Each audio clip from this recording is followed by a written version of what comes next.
The first email arrived on a Tuesday morning.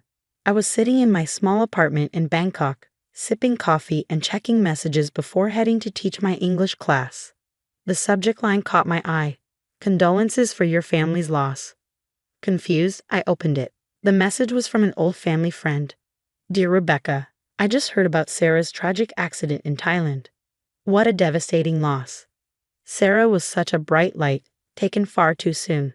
Please know your family is in my thoughts during this difficult time. I read it 3 times, my coffee growing cold beside me. Sarah, they were talking about me. I was Sarah Mitchell, very much alive and definitely not involved in any accidents. More emails followed, each one expressing sympathy for my apparent death. Old classmates, distant relatives, former colleagues, all offering condolences to my family, particularly my sister Rebecca. My hands shook as I called my best friend Emma back home in Boston. Emma, something weird is happening, I said as soon as she picked up. I'm getting condolence emails about my own death. There was a long pause. Sarah, she said slowly, Rebecca told everyone you died in a motorcycle accident 2 weeks ago. She said you were traveling in rural Thailand and her voice cracked. Oh my God, you're alive. You're actually alive. I felt like I'd been punched in the gut. My own sister had declared me dead. Why would she do this? I whispered, though deep down, I already knew the answer. Our grandmother had passed away 6 months ago, leaving behind a substantial inheritance. The money was to be split equally between Rebecca and me, but there was a catch. We could only access our portions on our 30th birthdays. Rebecca had turned 30 last month. I wouldn't for another year. Sarah, Emma said gently, Rebecca claimed your portion of the inheritance. She had some lawyer declare you legally dead and provided documentation of your accident. The money was released to her last week. I sat down hard, my legs giving out beneath me. The inheritance was significant, nearly $2 million each. Rebecca had always been driven by money, always scheming for more, but this was a new low. Our relationship had been strained for years. Growing up, Rebecca was the perfect daughter, straight A's, prestigious internships, the right friends, the right clothes. I was the dreamer, the one who wanted to travel, to teach, to experience life beyond our wealthy Boston suburb.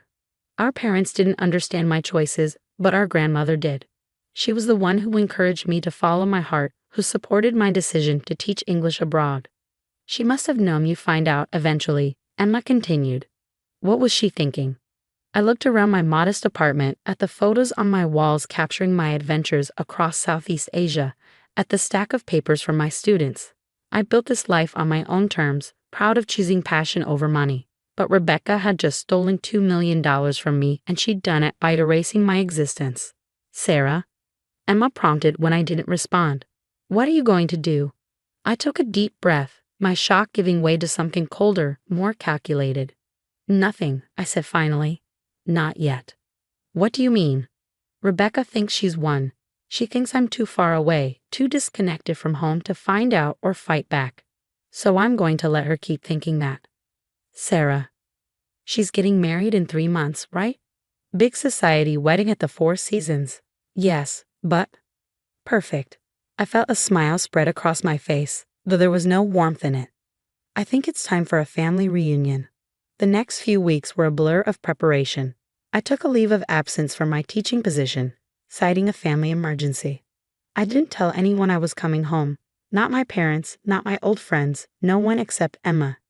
As far as the world was concerned, Sarah Mitchell was still dead. I spent hours combing through social media, tracking Rebecca's moves. She was living large with my inheritance, posting photos of expensive shopping trips and lavish parties. The wedding preparations were in full swing, with every detail meticulously documented online. She'd always wanted to be Boston's social queen, and now she had the money to make it happen. But what hit hardest were the posts about me. The carefully worded tribute to her beloved sister, taken too soon. The tearful remembrance at a charity event she'd organized in my memory. She was playing the grieving sister to perfection, using my death to boost her social standing even as she spent my money. Look at this, I said to Emma during one of our late-night video calls, sharing my screen to show her Rebecca's latest Instagram post. It was a photo of her trying on her wedding dress, caption reading, "Wish you were here to be my maid of honor, sister. I know you're watching from above." Emma made a disgusted sound. She's unbelievable. And your parents? They're just going along with this. I felt the familiar ache in my chest. They probably think it's easier this way. They never approved of my choices anyway. Having a dead daughter who died following her dreams probably fits their narrative better than a living one who disappointed them. Sarah, it's fine. I cut her off. None of that matters now. What matters is making sure Rebecca's perfect wedding has exactly the dramatic ending it deserves. I spent the next month laying low in Emma's apartment on the outskirts of Boston, venturing out only in disguise.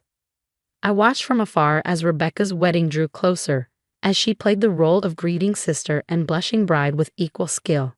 Every time I saw her photo in the local society pages, every time I read another sympathetic comment about her loss, my resolve strengthened. The weekend before the wedding, I sat with Emma in her living room, finalizing the details of my plan. "Are you sure about this?" she asked, watching me scroll through the wedding website one last time. "It's not too late to handle this legally instead." I shook my head. She didn't just steal my money, Emma. She stole my identity, my existence. She turned me into a tragic story she could use for sympathy. If I handle this legally, she'll find some way to spin it, some way to make herself the victim. No, she needs to face what she did publicly in front of everyone who matters to her. Emma was quiet for a moment. "Your parents will be there," she said finally. "Are you ready for that?" I closed my laptop, thinking about the last time I'd seen them, 3 years ago before I left for Thailand. The disappointment in their eyes, the tight smiles, the passive-aggressive comments about wasting my potential. "They're as much a part of this as she is," I said quietly. They could have stopped her, questioned her story, done something. Instead, they probably helped her do this. They all decided it was easier if I was dead than living a life they didn't approve of. Well, they're about to learn that I'm very much alive, and I'm done letting them write my story. The morning of Rebecca's wedding dawned bright and clear. I stood in Emma's bathroom, staring at my reflection as I carefully applied my makeup. I'd chosen my outfit meticulously, a deep blue dress that I knew would photograph well. After all, this was going to be a moment people would remember. "The ceremony starts at 2, Emma said, leaning against the doorframe. "Are you sure you don't want me to go in with you?" I shook my head, pinning back my hair. "No, you being there would tip them off. I need an element of surprise. Just be ready with the car for a quick getaway if things get ugly." The Four Seasons Boston was decked out in full wedding splendor when I arrived. White flowers everywhere, champagne flowing, Boston's elite mingling in their finest. I slipped in through a side entrance, using the skills I'd learned from years of navigating crowded Bangkok streets to move unnoticed through the chaos of pre-wedding preparations. I found a quiet corner in the back of the ballroom where the ceremony would take place, partially hidden behind a massive flower arrangement. From there, I could see everything. The elaborate arch where Rebecca would say her vows, the rows of expensive chairs filled with Boston's social elite, the string quartet warming up in the corner. My parents arrived early, of course. Mom in an expensive designer dress, Dad looking uncomfortable in his tuxedo. They worked the room like professionals, accepting congratulations and sympathy in equal measure. Such a happy day, though bittersweet without Sarah, I heard my mother say to someone, her voice carrying just the right note of practiced grief. Then I saw Rebecca. She was in the doorway, resplendent in white, surrounded by her bridesmaids. The dress probably cost more than I made in a year teaching, probably paid for with my money, I thought bitterly. She was beaming, basking in the attention, every inch the perfect bride. Places, everyone. The wedding planner called out, "We're starting in 5 minutes." I watched as guests hurried to their seats as the string quartet began the processional music as Rebecca's bridesmaids lined up in their matching pink dresses. My hands were shaking, but my resolve was firm. The ceremony began. I let Rebecca have her moment, let her walk down the aisle on our father's arm, let her take her place under the flower arch.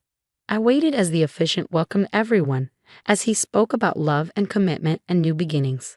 Then he said the words I've been waiting for. "If anyone knows of any reason why these two should not be joined in marriage, speak now or forever hold your peace." I stepped out from behind the flowers. "I have a reason," I said, my voice clear and strong. "My sister declared me dead to steal my inheritance." The silence that followed was deafening. Rebecca's face went white as she turned toward my voice. The bouquet slipped from her hands, hitting the floor with a soft thud. Around us, guests were frozen in confusion, murmuring and craning their necks to see what was happening. "Sarah?" my mother whispered, her perfectly made-up face crumpling in shock. "Hello, family," I said, walking slowly down the aisle. "Sorry I'm late. Being dead really throws off your schedule." Rebecca's fiancé, Mark, was looking between us in confusion. "What's going on?" he asked. "Rebecca, what is she talking about?" I smiled, though there was no warmth in it. "Oh, she didn't tell you. Your bride had me declared legally dead 2 months ago. Fabricated documents about a motorcycle accident in Thailand. Also, she could claim my portion of our grandmother's inheritance early, $2 million. That's what my life was worth to her." The murmuring grew louder. I could see phones coming out, people recording. Rebecca's perfect society wedding was quickly becoming a different kind of social media sensation. That's not true," Rebecca stammered, but her voice was weak. We all thought." "You thought what?" I demanded, now standing just feet from her. "That I wouldn't find out, that I was so far away, so disconnected from home that you could just erase me, take what was mine and build your perfect life on top of it." "Sarah," my father stepped forward, his face red. "This is hardly the time or place." "When would be a better time, Dad?"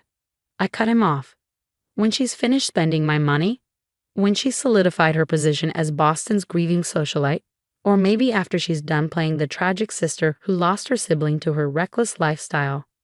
I turned back to Rebecca, who seemed to be shrinking in her expensive white dress.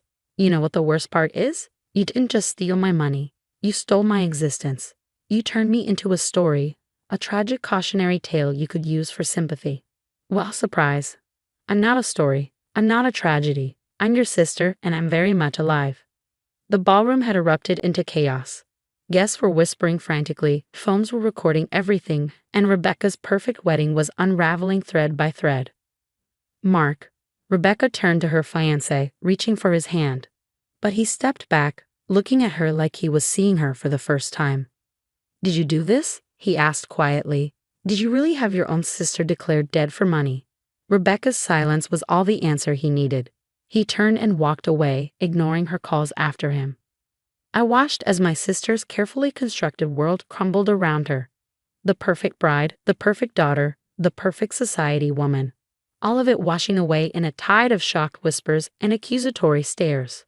"I have proof," I announced to the room, pulling out my phone. "Emails, documents, everything showing exactly what she did. I've already sent it to the police and our family lawyer. But I thought everyone here deserved to know exactly who they were celebrating today." My mother stepped forward, tears streaming down her face. "Sarah, please," she begged. "We can talk about this privately, as a family." I looked at her, really looked at her, and felt a strange mix of pity and anger.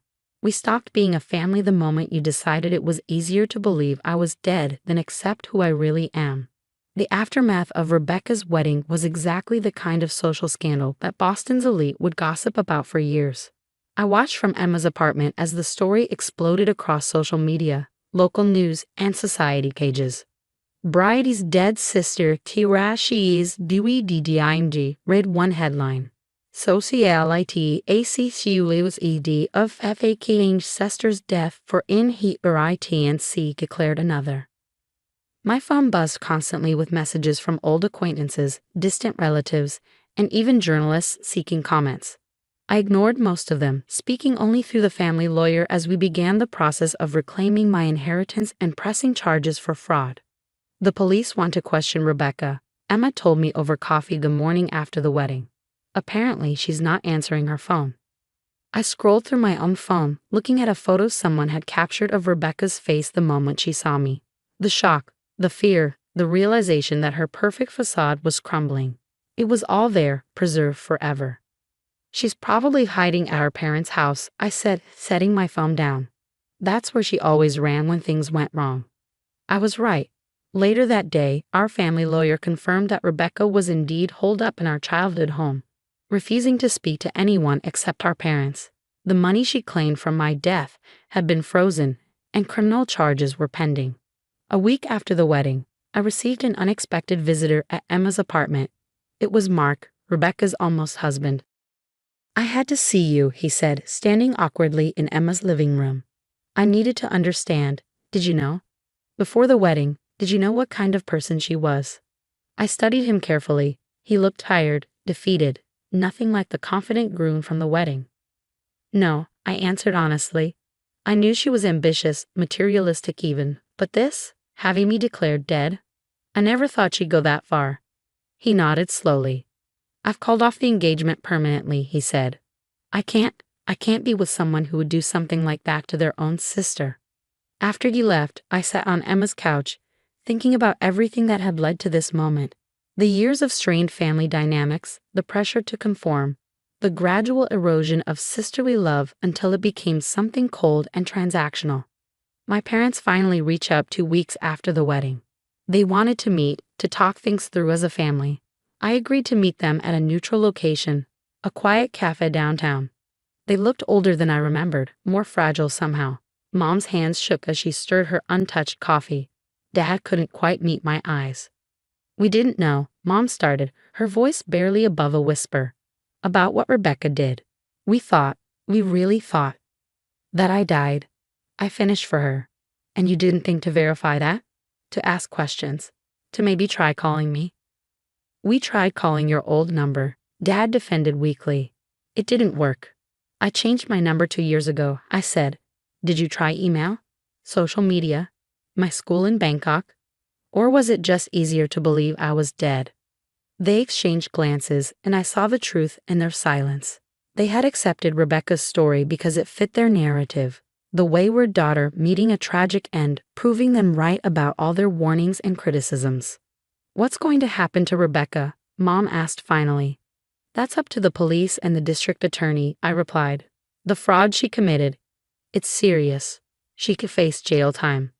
Dad's face crumpled. She's your sister, he pleaded. Surely you don't want. Don't? I cut him off sharply. Don't ask me to protect her. She tried to erase me from existence for money. She doesn't get to play the sister card now. I stood up, gathering my things. I'm heading back to Bangkok next week, I told them. I have a life there, students who depend on me. The lawyer will handle everything else. You're leaving? Mom's voice cracked. But we just got you back. I looked at them both, feeling a strange mix of pity and resignation. You never lost me, I said quietly. You just never accepted who I really was. The legal proceedings moved quickly. Rebecca avoided jail time but was ordered to repay every cent she'd taken, plus substantial penalties. She was also required to make public apologies and correct every false statement she'd made about my death. I watched from Bangkok as she made these apologies, looking small and subdued in front of cameras, nothing like the confident socialite she'd once been. Her perfect world had crumbled, taking her reputation with it. 6 months later, I received an email from Rebecca. It was long, filled with apologies and explanations, talking about therapy and realizations and regret. She wrote about growing up in my shadow. Ironic, given how I'd always felt overshadowed by her, and how the pressure to maintain her perfect image had twisted her into someone she didn't recognize. I read it several times but didn't respond. Maybe someday we'd find a way to rebuild some kind of relationship, but for now, the distance felt right. I had my life in Bangkok, my students, my freedom. And most importantly, I had myself, alive, whole, and unwilling to be erased. Yesterday, I received another wedding invitation. Not for a society wedding at the Four Seasons this time, but for Emma's small ceremony on the beach. She'd written a note on it. This time, you'd better be there, alive and in person. I smiled as I marked the date in my calendar. Some bridges had burned beyond repair, but others had grown stronger through this ordeal. I had learned who truly cared about me, not as a society daughter or a tragic story, but as myself. In the end, Rebecca's attempt to erase me had only made me more real, more solid in who I was. She could try to write my ending, but instead she had only helped me begin a new chapter, one where I was the author of my own story. As I sit here in my Bangkok apartment, grading papers and planning lessons, I think about legacy and family and what it means to truly exist. Rebecca had thought she could erase me with paperwork and lies, but she had failed to understand something fundamental. Our existence isn't defined by legal documents or inheritance money or society's approval. We exist in the lives we touch, the choices we make, and the truth we choose to live. And no one, not even family, has the power to take that away.